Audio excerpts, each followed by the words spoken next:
DD किसान, बदलते भारत की शान।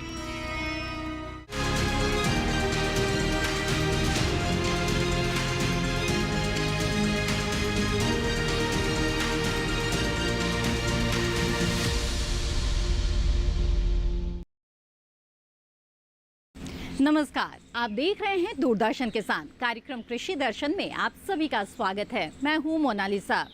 आपकी खेती किसानी को उन्नत बनाने के लिए कृषि दर्शन कार्यक्रम में हम आपके लिए कृषि क्षेत्र से जुड़ी हुई महत्वपूर्ण गतिविधियों और आधुनिक तकनीकों की जानकारी लेकर आते हैं, साथ ही सफल किसान से भी मिलवाते हैं।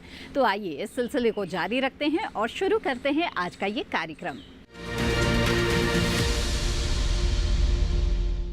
आइए कार्यक्रम कृषि दर्शन में सबसे पहले देखते हैं कि क्या खास जानकारी आपके लिए आ रही है मंत्रालय से। मखाना एक ऐसा खाद्य पदार्थ है जो बहुत ही पौष्टिक है और स्वादिष्ट तो है ही। इसे मुख्य रूप से बिहार में उगाया जाता है और इसकी खेती से किसान अपनी आमदनी को काफ़ी ज़्यादा बढ़ा सकते हैं। इसकी खेती के बारे में कुछ बेहद ही खास जानकारियां हमारे साथ साझा की अपर आयुक्त नवीन कुमार पटले ने। आइए जानने के लिए कि उन्होंने क्या कुछ बताया, रुख करते हैं कृषि भवन स्थित डीडी किसान स्टूडियो का। मखाना की खेती खास तौर पे हमारे देश में बिहार राज्य में होती है। इसके अलावा कुछ राज्यों में भी मखाना की खेती बहुत छोटे रूप में होती है, परंतु बिहार राज्य में इसका उत्पादन सबसे अधिक होता है। और हमारे वहाँ के जो बिहार के किसान भाई हैं वो मखाना उत्पादन में काफ़ी मेहनत करते हैं। मखाना की खेती वास्तव में एक बहुत मेहनत का कार्य है। इसमें शुरुआत से लेकर आखिरी तक काफ़ी कार्य या ये कहें कि इसमें जो कार्य कुशलता होती है उसकी ज़रूरत पड़ती है। जब हम मखाना की खेती की बात करते हैं तो सर्वप्रथम बीज की बुआई से लेकर के उसको पोखर से निकालना और पोखर से निकालने के बाद उसको सुखाना, फिर उसको जो फोड़ने का काम होता है वो भी, और बाद में जब हम इसका लावा बनाते हैं, पाउडर मखाना जिसको हम कहते हैं, इस सभी चीज़ों में बहुत ही मेहनत की आवश्यकता होती है। इस पूरी कार्य में जो ज़्यादातर महिलाएं भाग लेती हैं और उनकी जो दक्षता होती है, इस कारण से हमें अच्छा मखाना भी हमें प्राप्त होता है। वर्तमान में देखा जा रहा है कि जो मखाने का जो मूल्य है वो बाज़ार में दिनों दिन बढ़ता भी जा रहा है। लोगों में जैसे जैसे मखाना के प्रति जानकारी हो रही है उस तरह से वो सेवन भी बढ़ रहा है और बाज़ार में भी इसकी कीमत बढ़ते जा रही है। हमारे किसान भाई जो कि बिहार में मखाना का उत्पादन करते हैं उनको भी धीरे धीरे एक अच्छी कीमत मिलती जा रही है, परंतु इसमें बहुत अभी हमारे पूरी जो मूल्य श्रृंखला है, मखाना की जो मूल्य श्रृंखला है, इसमें अभी काफ़ी कार्य करने की ज़रूरत है। और इसमें जो हमारे किसान भाई जुड़े हुए हैं या और जो दूसरे जो इसमें स्टेक होल्डर्स होते हैं जो जुड़े हुए हैं, उनको भी काफ़ी हमें मदद देने की आवश्यकता है। इसी बात को ध्यान में रखते हुए अभी भारत सरकार ने, कृषि मंत्रालय ने बिहार राज्य में मखाना बोर्ड के गठन की घोषणा भी की है और इसके अंतर्गत यह प्रयास है कि हम मखाना उत्पादन में लगे हुए जितने हमारे हितधारक हैं, जो स्टेक होल्डर्स हैं, उन सभी को सरकार किस प्रकार से सहायता दे ताकि इस क्षेत्र को और तेज़ी से आगे बढ़ाया जा सके। इसमें खास तौर पे उत्पादन से लेकर के उसके पोस्ट हार्वेस्ट को लेकर के और बाद में जो है बाज़ार में अच्छी मूल्य मिले, ज़्यादा से ज़्यादा लोग इसको ख़रीदें। और सबसे बड़ी बात है कि हम ग्लोबल लेवल पर भी, विश्व स्तर लेवल पर भी इसके हम प्रचार को आगे बढ़ाएं ताकि हमारे मखाना के कृषकों को और अच्छा इसकी कीमत मिले और इसका उत्पाद धीरे धीरे अन्य देशों में भी जाने लगे। हालांकि अभी कुछ देशों में मखाना पहले से ही यहाँ से निर्यात किया जा रहा है, किंतु अभी भी बहुत बड़ी इसकी संभावना है कि हम अन्य देशों को भी इसका निर्यात करें और हमारे किसानों को, ताकि हमारे किसानों को अच्छा लाभ मिले। तो मैं फिर से इस बात से यहाँ दोहराना चाहूँगा कि यह मखाना जो कि ख़ास तौर पर पोखर में और जहाँ पर पानी की मात्रा अधिक होती है वहाँ पर उगाया जाता है। वहाँ के किसान यदि इसको लगा रहे हैं तो इसको अत्यधिक मात्रा में और बढ़ाएं इसको, और इसमें कैसे इसको अच्छा कर सकते हैं, ख़ास तौर पर इसकी उत्पादकता को बढ़ाने के लिए कार्य करें। कृषि अवसंरचना कोष को कोविड काल में भारत सरकार ने शुरू किया था, लेकिन कृषि क्षेत्र में इसकी उपयोगिता को देखते हुए इसे निरंतर जारी रखा जा रहा है। कृषि अवसंरचना के निर्माण में इस कृषि अवसंरचना कोष की बहुत बड़ी भूमिका है। आइए इसके बारे में और भी विस्तार से जानने के लिए चलते हैं सहायक आयुक्त सुनील कुमार के पास, जो कृषि भवन स्थित डीडी किसान स्टूडियो से हमें कुछ बेहद ही खास जानकारियाँ दे रहे हैं। तो एग्रीकल्चर इंफ्रास्ट्रक्चर फंड, इस योजना के अंतर्गत किसानों को जो है 2 करोड़ तक का इंफ्रास्ट्रक्चर फंड बनाने के लिए लोन जो है 9% से कम ब्याज दर पर, अधिकतम जो है इसमें 9% का ब्याज दर है लिया जाता है। इसमें से भी 3% जो है सब्सिडी के रूप में जो है सरकार फिर वापस करती है, तो आपको जो है 6% से कम ब्याज दर पर ये उपलब्ध होती है। ये योजनाएं जो है आप 7 साल के लिए ले सकते हैं लोन, और इसमें बहुत सारे हैं चीज़ों को। इसमें और एक ध्यान दिया गया है कि बैंक जो है लोन देने के लिए कोई नहीं कोई कोलेटरल मांगती है, जो किसान भाइयों के पास होता नहीं है। तो इसमें ये सरकार बैंकों से कही है कि इसमें कोलेटरल आपको लेने की आवश्यकता नहीं है।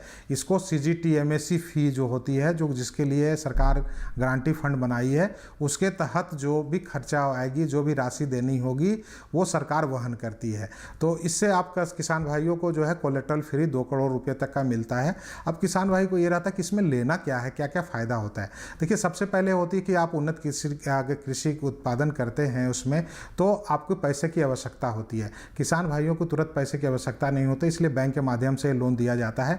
इसमें हम लोग ये रखा हुआ है कि एक पोस्ट हार्वेस्ट मैनेजमेंट, मतलब आप कभी कभी आप देखते होंगे कि जब आपकी उपज होती है उस टाइम बहुत सारा जो है प्राइस, जो मूल्य होते हैं वो गिर जाते हैं, किसानों को मूल्य नहीं मिल पाता है। तो ये सरकार की है कि नहीं, इसके लिए जो है जो पोस्ट हार्वेस्ट मैनेजमेंट की रख रखाव कैसे करे, इसकी पैकेजिंग कैसे करे, ग्रेडिंग कैसे करे, इसकी प्रोसेसिंग कैसे करे, ताकि आप जो है कंज्यूमर तक पहुँचने के लिए जो है वो जो समय लगे या जिसके लिए आवश्यकता हो, आप किसान भाई खुद अपना सके। क्योंकि ये सारे काम पहले एक बिजनेसमैन करते थे, सारे करते थे, उनके पास फ़ायदा चला जाता था। अब सरकार की कोशिश है कि किसान भाई भी इसमें अपना खुद काम करे और इसका फ़ायदा ले। दूसरा है कि जब आप उन्नत कृषि अपनाते हैं तो बहुत सारी आपकी मशीनरी की आवश्यकता होती है। आप ट्रैक्टर लेना है, हार्वेस्टर लेना है, प्रोसेसर, बहुत सारे चीज़ें होती है। उसके अलावा भी बहुत सारे ऐसे चीज़ें होती है जो नए नए तकनीकी अपनाए जाते हैं। मधुपालन है, टिश्यू कल्चर है, आपका वर्टिकल फार्मिंग है। तो ये सारे चीज़ें, बहुत सारे नए उतना उन्नत टेक्नोलॉजी आए हैं, तो इसके लिए चीज़ें लोन दी जाती है।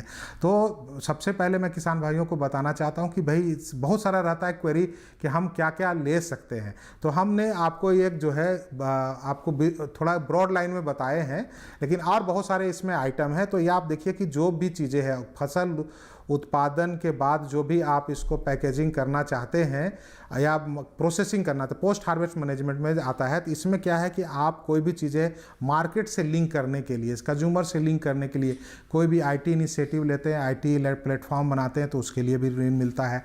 कोई अगर वेयर हाउसिंग बनाना चाहते हैं या कोल्ड स्टोरेज बनाना चाहते हैं, कोल्ड स्टोरेज बनाना चाहते हैं, उसके लिए भी मिलता है।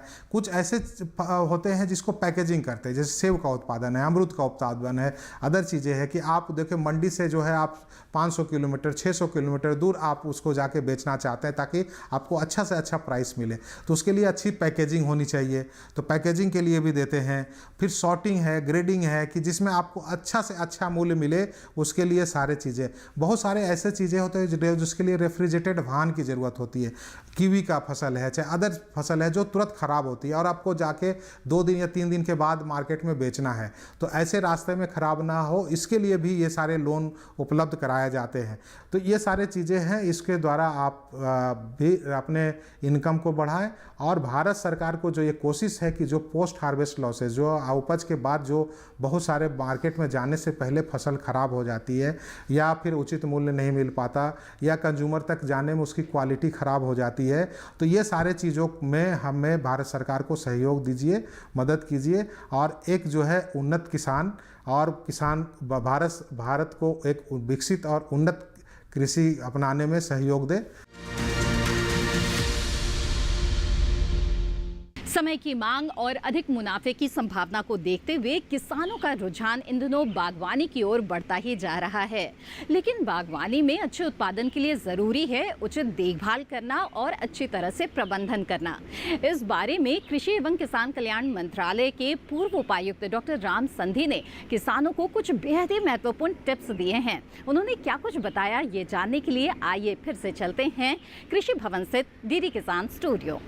हमारे यहाँ हॉर्टिकल्चर और एग्रीकल्चर का बहुत बढ़ावा दिया जा रहा है। ख़ास तौर से जो हमारा हॉर्टिकल्चर है, उद्यान विज्ञान के अंदर है, जो हमारे किसान भाई लोग या उससे हमारे 9 पीढ़ी के हमारे बच्चे स्नातक हैं, परा स्नातक है, या हमारी हाई फाई टेक्नोलॉजी के बच्चे हैं, वो अपने आप में समृद्ध होकर के बहुत अच्छा मुनाफा ले सकते हैं और किसान भाइयों के साथ कंधे से कंधा मिला करके अपनी बागवानी फसलों की अच्छे से अच्छी भरपूर मुनाफा ले सकते हैं। जैसे कि हमारा पॉली हाउस है या पॉली ग्रीन हाउस है या नेट हाउस है, या और थोड़ी सी महंगी जाएंगे तो टिश्यू कल्चर टेक्नोलॉजी।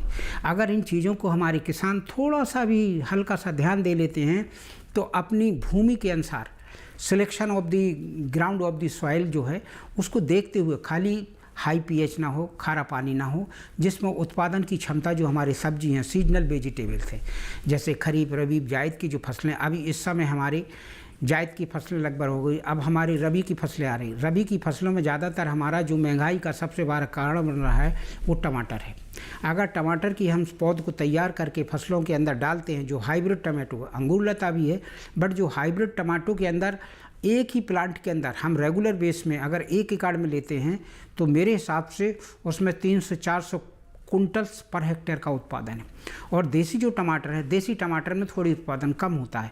हमारे कृषि वैज्ञानिकों ने जो पूछा है, इससे लगे हुए बहुत सारे सेंटर्स जो बनाए, IHR बेंगलोर में भी है और भी हमारे फ्रूट एंड वेजिटेबल बनारस में भी है, इनका बहुत बड़ा कंट्रीब्यूशन है। और वही चीज़ अगर हमारे वैज्ञानिकों के द्वारा और हमारे लोग किसानों को बताई जाए तो हमारा देश आज भी सोने की चिड़िया का काम करता है। और हमारे किसान देश के सर्वोपरि, जैसे आप जानते हैं कि चाइना के अलावा दूसरा नंबर हमारा सब्जी व फल उत्पादन के लिए पाया जाता है। वैसे आप जानते हैं कि जैसे शक्कर हो गया, चीनी हो गई, गुड़ हो गया है और हमारी चाय हो गई, विश्व में नंबर 1 है। तो हमारा ये एक उद्देश्य है कि हमारे देश के किसान जो हमारे अन्नदाता हैं, देश के लिए समता, पूर्व समता और हमारी इस तरह से डेवलपमेंट करें कि हमारे वर्ल्ड में एक नाम और नया फेम डेवलप हो जाए, और यही हमारी चाह है।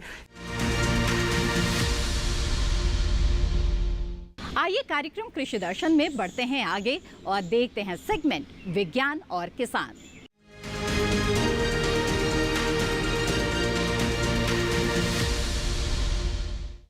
किसान इन दिनों खेती किसानी के दौरान आधुनिक तकनीकों का भरपूर इस्तेमाल कर रहे हैं, जिससे उन्हें काफ़ी लाभ भी हो रहा है। जब आधुनिक तकनीकों की हम बात कर रहे हैं तो ड्रोन एक ऐसा उपकरण है जिसके इस्तेमाल से किसानों को काफ़ी लाभ हो सकता है। जहां एक और जो वो रसायनों का छिड़काव करते हैं उसे आसानी से कर सकते हैं, तो वहीं उत्पादन में भी काफ़ी वृद्धि हो सकती है ड्रोन के इस्तेमाल से। ड्रोन के इस्तेमाल के जरिए किसानों को किस तरह के फायदे हो सकते हैं, आइए जानते हैं इस रिपोर्ट के जरिए।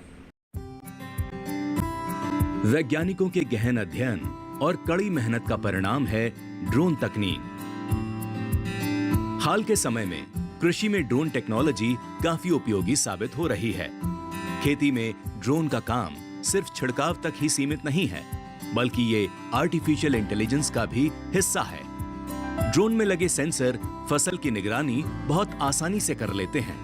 अब किसान बड़ी सरलता से जान पाते हैं कि खेत के किस हिस्से में कीड़े लगे हैं और किस हिस्से में बीमारी। और साथ ही हाई कैपेसिटी ड्रोन की मदद से खेतों से ताजी सब्जियां, फल और फूल वगैरह बाजार भेजना भी आसान हो गया है। मछली पालन से जुड़े लोग तालाब, नदी और समंदर से सीधे ताजा मछलियां ग्राहकों तक पहुंचा पा रहे हैं। बात करें सिंचाई की तो ड्रोन की मदद से बड़े क्षेत्रों में भी सिंचाई करना आसान हो गया है। ड्रोन में लगी मल्टी स्पेक्ट्रल सेंसर उन क्षेत्रों की पहचान कर सकते हैं जो बहुत शुष्क हैं। इससे किसान को पूरे क्षेत्र में बेहतर सिंचाई में सहायता मिल जाती है। खेती में ड्रोन तकनीक आने से पहले खेती के काम में समय और श्रम दोनों ही ज्यादा लगते थे। ड्रोन का उपयोग कर 6 मिनट में 1 एकड़ खेत में दवा का छिड़काव संभव हो सका है। साथ ही पहले की तरह 200 लीटर पानी की जरूरत नहीं, केवल 10 लीटर में ही काम हो जाता है। यही नहीं, दवा का छिड़काव सारे पौधों पर अच्छे से हो जाता है, जिससे किसानों को नुकसान का सामना नहीं करना पड़ता है। किसान भाई अपने खेतों में ड्रोन का इस्तेमाल कर सकते हैं। ड्रोन का अधिकृत होना जरूरी है।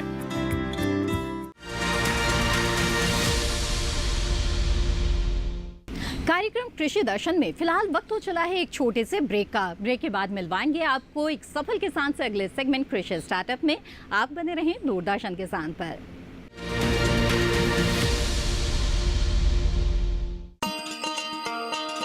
किसान भाइयों गांठ बांध लो, गांठ बांध लो, बात बहुत है काम की, समृद्धि के पैगाम की।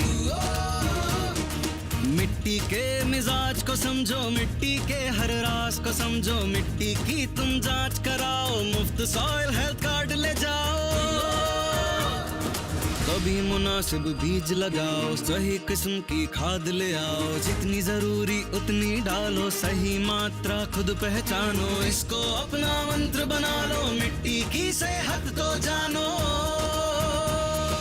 बात बहुत है काम की, कम लागत अधिक वरदान की, किसान भाइयों गांठ बांध लो।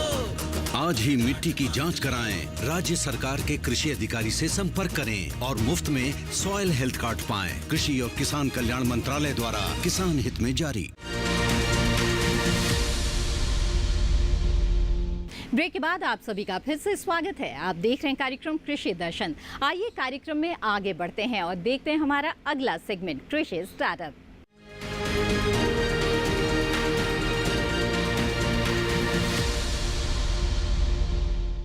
हमारे देश में बहुत से ऐसे प्रगतिशील किसान हैं जो इन दिनों लोगों का जो कृषि के बारे में नज़रिया है उसे बदलने का काम कर रहे हैं।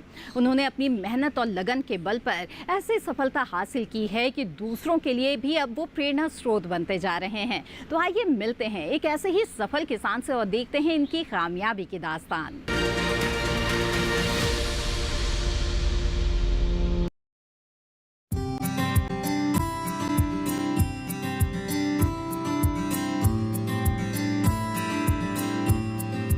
उत्तर प्रदेश के नोएडा में एक सफल पशुपालक भाई नरेंद्र कुमार हैं, जिन्होंने गिर और साहिवाल नस्ल की गाय पाली है। इनकी गौशाला में लगभग 200 गायें हैं। इन्होंने देखभाल के लिए समुचित व्यवस्था की है।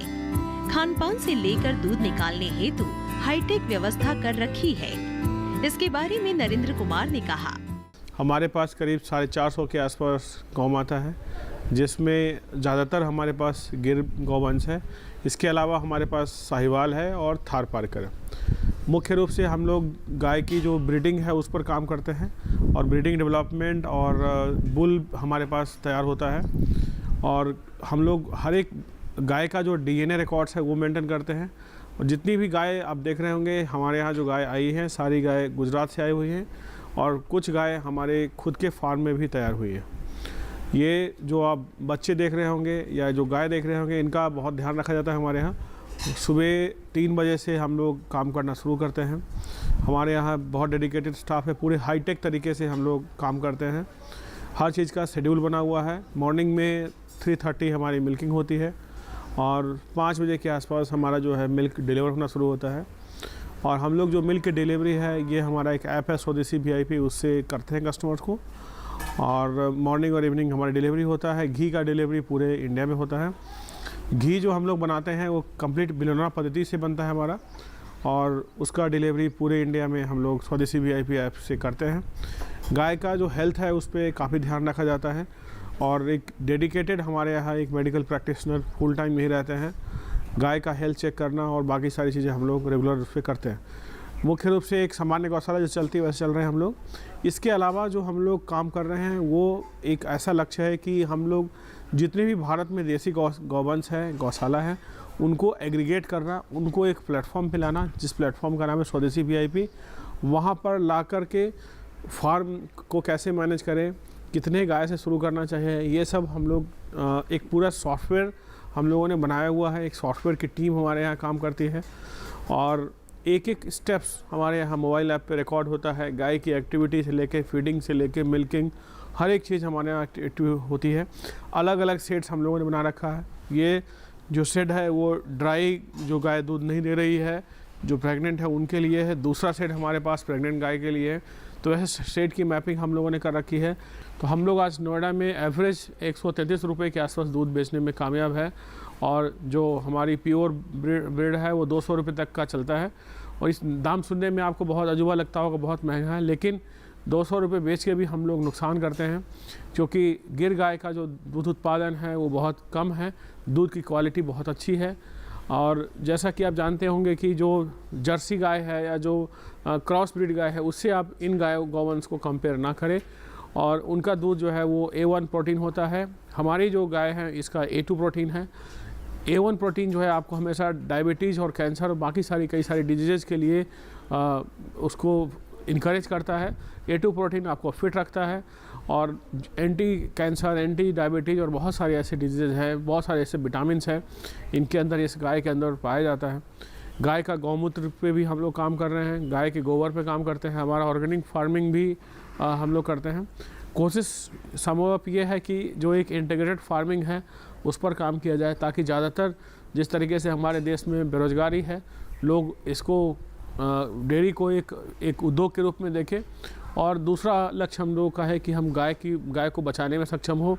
गाय के दूध के उत्पादन को बढ़ाने के लिए भी हम लोग बहुत हाई ब्लड लाइन वाली बुल हम लोग लाते हैं। हमारे पास 2-2 हज़ार वर्ष पुराना DNA रिकॉर्ड हमारे बुल का अवेलेबल है और हम लोग नई जनरेशन का बुल भी तैयार कर रहे हैं, जो आने वाले समय में हम अलग अलग ज़िले में, राज्यों में किसान को देने का कार्यक्रम करेंगे।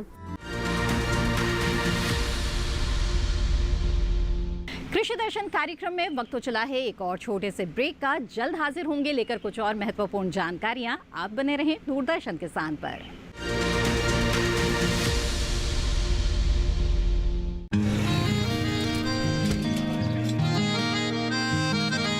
क्या बात है भाई, आजकल तो काफी खुश नजर आ रहे हो। क्यों ना हो, अब मैं ऑर्गेनिक खेती जो कर रहा हूँ ये पूरा प्राकृतिक है, ऑर्गेनिक है। इसमें हमारे खेत, हमारी फसल और हमारी जेब सब फायदे में होते हैं और इसमें लागत भी कम है।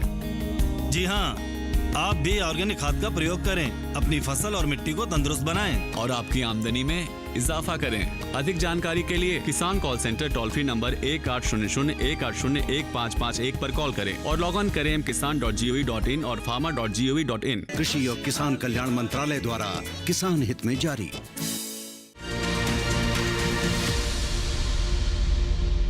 ब्रेक के बाद आप सभी का फिर से स्वागत है। आप देख रहे हैं कार्यक्रम कृषि दर्शन।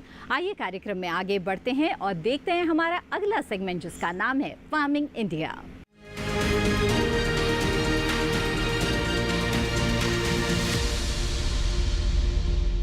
केंद्र सरकार द्वारा किसानों के हित में कई तरह की योजनाएं चलाई जा रही हैं, जिनमें से एक बेहद ही महत्वपूर्ण योजना है सॉइल हेल्थ कार्ड, यानी कि मृदा स्वास्थ्य कार्ड।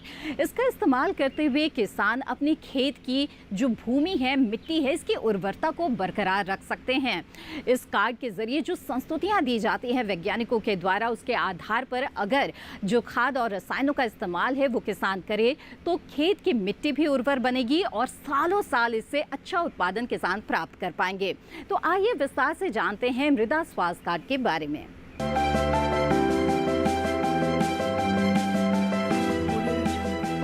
मिट्टी की कमजोर सेहत का असर फसलों की पैदावार और गुणवत्ता दोनों पर पड़ रहा है। साथ ही फसल लागत भी बढ़ती जा रही है। इसी समस्या के समाधान के लिए केंद्र सरकार ने 2015 में सॉइल हेल्थ कार्ड यानी मृदा स्वास्थ्य कार्ड योजना शुरू की थी। ये वही साल था जिसे अंतर्राष्ट्रीय मृदा वर्ष के रूप में मनाया गया। एक ऐसी योजना जो खेत की मिट्टी में कमजोरियों का भी पता लगाती है और बताती है कि मिट्टी में कौन से पोषक तत्व की कमी हो रही है। ज्यादा फसलें, उर्वरकों और कीटनाशकों का अंधाधुंध और असंतुलित इस्तेमाल मिट्टी की उपजाऊ शक्ति को लगातार कमजोर कर रहा है। जानकारी की कमी से किसान खेतों में रासायनिक उर्वरकों का इस्तेमाल कर रहे हैं, भले ही उस उर्वरक की जरूरत हो या ना हो। किस खेत की मिट्टी को कौन सा तत्व चाहिए और कौन सा नहीं, ये सब जानने के लिए उसकी जांच जरूरी है। मृदा स्वास्थ्य कार्ड यही काम करता है। ये योजना पूरे देश में लागू है और मिट्टी की जांच के लिए देश भर में ही मिट्टी जांच की प्रयोगशालाएं स्थापित की गई हैं। जांच के बाद मिट्टी के गुण दोष की सूची तैयार होती है और फिर किसान को ये बताया जाता है कि उन्हें खेत में कौन सा पोषक तत्व कितनी मात्रा में डालना चाहिए। परीक्षण से ये भी पता चल जाता है कि किसान को कौन सी फसल बोनी चाहिए।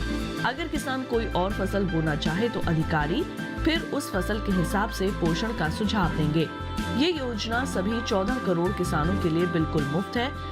फरवरी तक के आंकड़े से पता चलता है कि 2019-20 के दौरान मध्य प्रदेश, छत्तीसगढ़, गुजरात, महाराष्ट्र, पंजाब, राजस्थान, हिमाचल प्रदेश और झारखंड के अलावा कई और राज्यों में 100 के 100% किसानों को ये योजना के तहत कवर कर लिया गया है।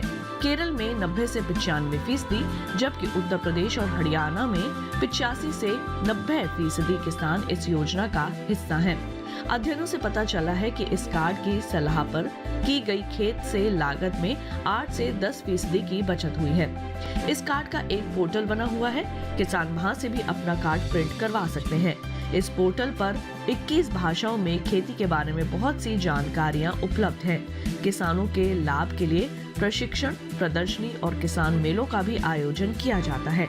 2019-20 के दौरान आदर्श ग्राम विकास के नाम से एक परियोजना शुरू की गई है, जिसके तहत खेतों से मिट्टी के नमूने उठाए गए। परियोजना के तहत हर ब्लॉक से एक गांव लिया जाता है और वहां मिट्टी के नमूने जमा करके उनकी जांच होती है।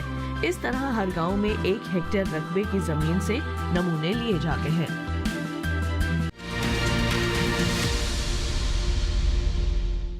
कृषि दर्शन कार्यक्रम में आज जो जानकारियां हम आपके लिए लेकर आए हैं, हमें उम्मीद है कि इससे आपको लाभ जरूर होगा।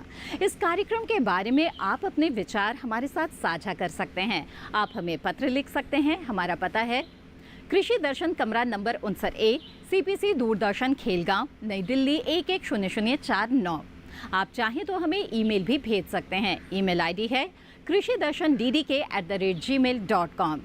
कृषि दर्शन कार्यक्रम को आप दूरदर्शन किसान के YouTube चैनल पर भी देख सकते हैं और ये सभी जानकारियां कभी भी कहीं भी हासिल कर सकते हैं। इसके लिए टीवी स्क्रीन पर दिखाए जा रहे QR कोड को स्कैन करें, आप सीधे हमारे YouTube चैनल से जुड़ जाएंगे।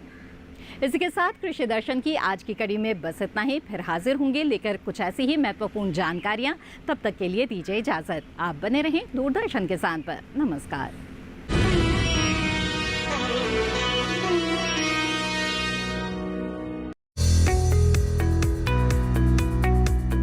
प्रॉब्लम जो देखने को मिल रही है वो ये है कि अवेयरनेस की बड़ी जबरदस्त कमी है। ये भी तो समझाना चाहिए कृषि विभाग को कि आपको इतने टाइम पर इसकी आवश्यकता है, इससे पहले आवश्यकता नहीं है।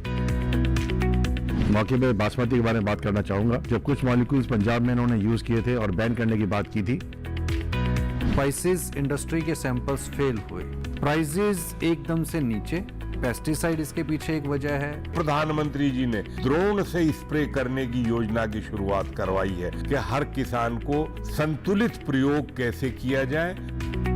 वो दवाइयाँ वो धड़ल्ले से जो बिक रही हैं, सरकार को रोक लगानी चाहिए। हम भी चाहते हैं कि एनवायरनमेंट के लिए, ह्यूमन बींग्स के लिए, कैटल के लिए ये चीज सेफ हो। देखिए अपना कमोडिटी एक्सपर्ट हमारे खास मेहमानों के साथ इस शुक्रवार रात 9 बजे सिर्फ दूरदर्शन किसान चैनल पर। किस फसल की क्या है चाल, किस मंडी का क्या है हाल, उतरते चढ़ते भाव का असर, आयात निर्यात का क्या है असर, कैसा रहेगा आगे बाजार, बताएंगे मंडियों के जानकार।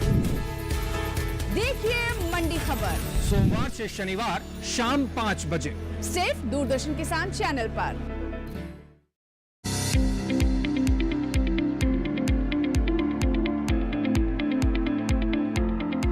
मैं डॉक्टर प्रियांशु शर्मा और मेरा स्टार्टअप का नाम इनोटेक एग्रोपोस्टिकम प्राइवेट लिमिटेड। इंडिया में almost is a major problem of protein deficiency. हम मशरूम्स पे काम कर रहे हैं। हम लोग के पास एक टेक्नोलॉजी हम लोग ने डेवलप किया हुआ है जिसमें मशरूम्स पे विटामिन डी एनहांस कर देते हैं। हम मशरूम्स के अलग अलग वैल्यू एडेड प्रोडक्ट्स बनाते हैं। इस तरफ के स्टार्टअप्स ये बेनिफिट ला सकते हैं कि ये फार्मर्स को एक मार्केट लिंकेज प्रोवाइड कर सकते हैं। देखिए कृषि स्टार्टअप इस शनिवार रात 9:30 बजे और पुनः प्रसारण सोमवार शाम 4 बजे सिर्फ डीडी किसान पर।